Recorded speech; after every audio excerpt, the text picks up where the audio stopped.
I'm Logan Crawford, and right now on GBN, we're sharing an extraordinary true story of courage, faith, and determination. The name of the book, I Kept Walking, The Unlikely Story of a Persian Woman with Polio by Dr. Minou Soumekh Michlin. Born in 1941, Iran, and diagnosed with polio as a child, the doctor was labeled, quote, damaged goods in a society that didn't see a future for her. But her memoir is a testament to strength, resilience, and the pursuit of independence against all odds. We're delighted to have this very talented author join us here today. We thank the team at Atticus Publishing for helping us put her on TV today. And we ask viewers like you to support authors like her by subscribing to our channel and by purchasing her amazing book. The links are below this interview. Doctor, thank you so much for joining us here today. Thank you for having me. I appreciate that very much. I appreciate your time and the wonderful book you've written here. Talk to us a little bit about how the diagnosis of polio shaped your early years in Iran. I was 3.5 years old, and I was the youngest child of family of 9. I was the 9th child, second girl and 9th child of the family. And my mother, when after I couldn't walk and took me to the doctor and found out I had polio, her response was, what can we do about it? Rather than, oh my God, my child is paralyzed. And that's how she raised me. She raised me with the power of what can we do rather than the sorrow of what we don't have and what we have lost. Yeah. So you were blessed with a strong mother who had a get it done attitude and a positive outlook no matter what cards she was dealt. Correct. Yeah. Correct. And she had that attitude toward my whole life, and the family, my father and my siblings were very supportive of that. Yeah. Wonderful. Wonderful. I think in many ways that was generational. My mother was born in 1919, which might have been about the same time or thereabouts when your mother was born. My mother was born 1909. Yeah. But very strong women of that era. They went through a lot.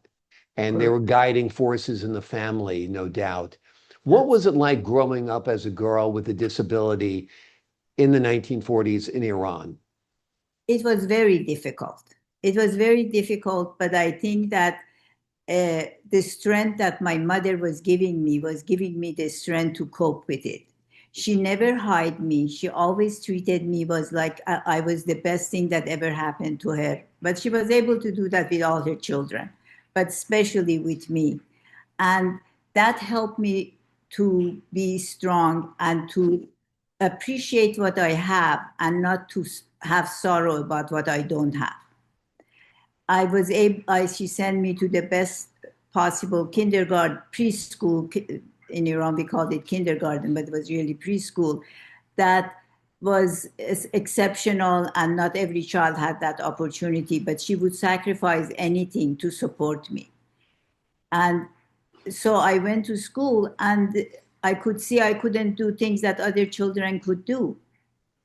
But an example of how I coped with that being different than other children is that for example, when we had a walking race around the pool, I noticed that I was way behind other kids, and I thought, oh, I shouldn't continue this race. But because we were going in circle, every round I was ahead until they would pass me. And I said to myself, that's okay, half the time I'm ahead. And that's how I went through life. Otherwise, there was a lot of discrimination. Most children who had disability did not participate in physical education. Yeah. I participated in all the classes of exercise classes, physical education, and I happened to be, she also made sure that she got me to the most progressive elementary school. She stood in line 5 o'clock in the morning, so she made sure that at 8 o'clock when they opened the door, she was first in line, and got me into a very good elementary school that respected me while the general population did not. And I was able to participate in all the physical activities in all the programs of the school. In addition to polio, I also had what later in life I realized was dyslexia. is that I was a very good student. I had high grades in all courses, but not spelling and dictation and composition.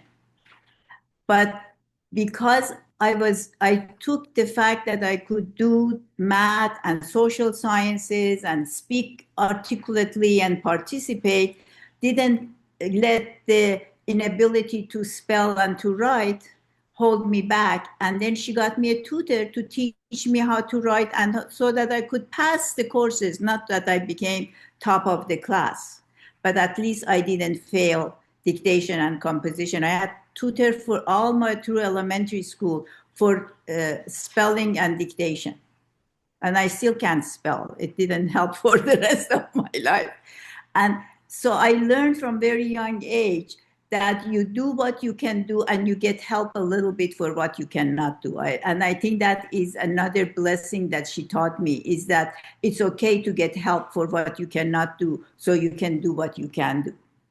Amazing. Your mother was certainly your guardian angel, no doubt, not just your mother. She took great care of you and empowered you with a great philosophy and a great internal strength, no doubt.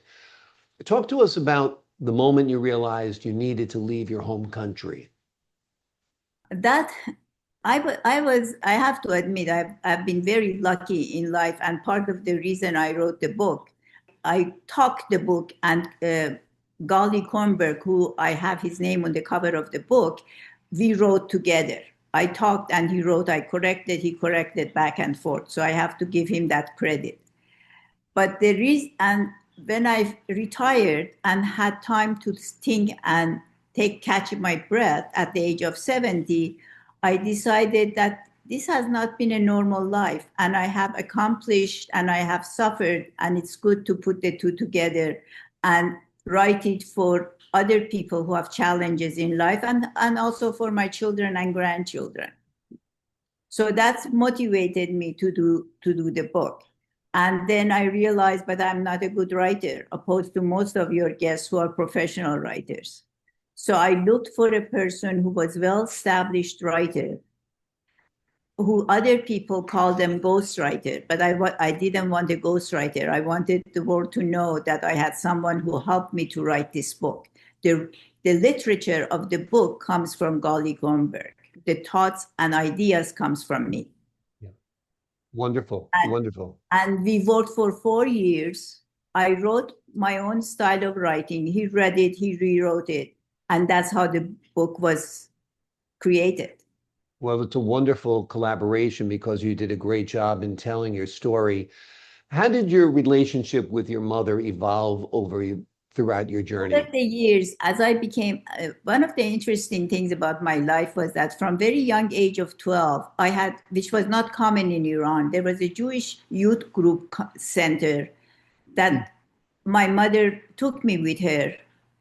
When she had board meetings in the evening, she would take me with her during the summer to that community center where I was with young boys, very few girls, mostly students like myself that I was socializing with and I became friends with. But very soon I realized, well, she would always say, Minou is a soldier, no boy can touch her. She was always giving me that message that I should not relate to boys as a woman, but I relate to them as an equal. As I got older and I became 18, 19, and I went to university, and I was very, very sorry about that. And I was going to youth groups, university student groups, and I would come home and I would say, this guy is interested in me. She would say, oh, he's not good enough for you. No, you don't want to associate with him. She would always find something wrong with anybody that I was interested in, or he was interested in me.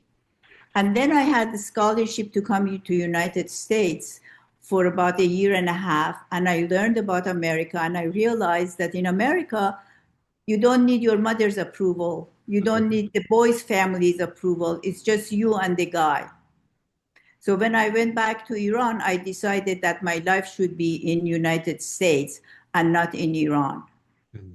So I applied to graduate school. I got into Columbia and Case Western Reserve, and I found New York impossible to live in for me with my disability. So I went to Case Western Reserve University, which was much more accessible and calmer city. And that's where I got my master's degree.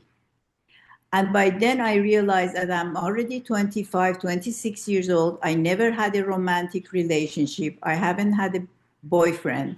And it all came because my mother would not allow it in Iran. I was very seriously not allowing it. Yeah. And so I went to therapy.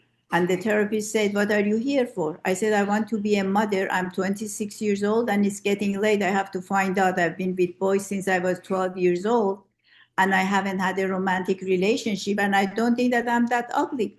So there has to be a reason for it." And I know the reason is me, not the guys. I didn't allow it. And I went through 2 years of therapy. And then I met my husband and I became a mommy. Wonderful. Wonderful. There's a happy ending there, no doubt. That sounds great. What advice do you have for other women who are facing either cultural or physical barriers in life? I'm I wouldn't say I have advice, but I have suggestion. And my suggestion is that everybody in life has limitations. And if you capitalize and bury yourself under your limitation, you don't go anywhere. But if you find your strength and you maximize your strength and you get help for what you're weak in, you can move on with your life. Absolutely. Absolutely. You have to focus on what your strengths are, not your weaknesses. Somebody said to me one time, we're all running a race and we're wearing backpacks. Some people have one brick in that backpack, other people have 20, but we Right. all still have to run the same race. Correct. And for me, that was always a great metaphor for life. And I think it's very, very true. And you never know how many bricks people have in their backpacks as they're going along with you You either. know, one of the advice that has stayed with me for life from my mother was that we were in a resort area and my brothers were going to go hiking and I wanted to go with them and they said, "No, you can't do it." And my mother said, "Yes, she can do it. She can come as far as she can come. Then she can rest. You come back, she comes back." And that has never left me, that you do the best you can do and then you let others do more. It's okay that you're not with them, but you have done the maximum that you can do. Exactly. And that really became a message for me for life. And you should do your personal best. It might be different for somebody else, but your personal Absolutely. best is what matters. But you can do the best. Yeah. The name of the book we've been talking about today is I Kept Walking, the unlikely story of a Persian woman with polio. It is a breathtaking memoir of resilience, reinvention, and unwavering spirit. Doctor, thank you so much for joining me here today. Thank you.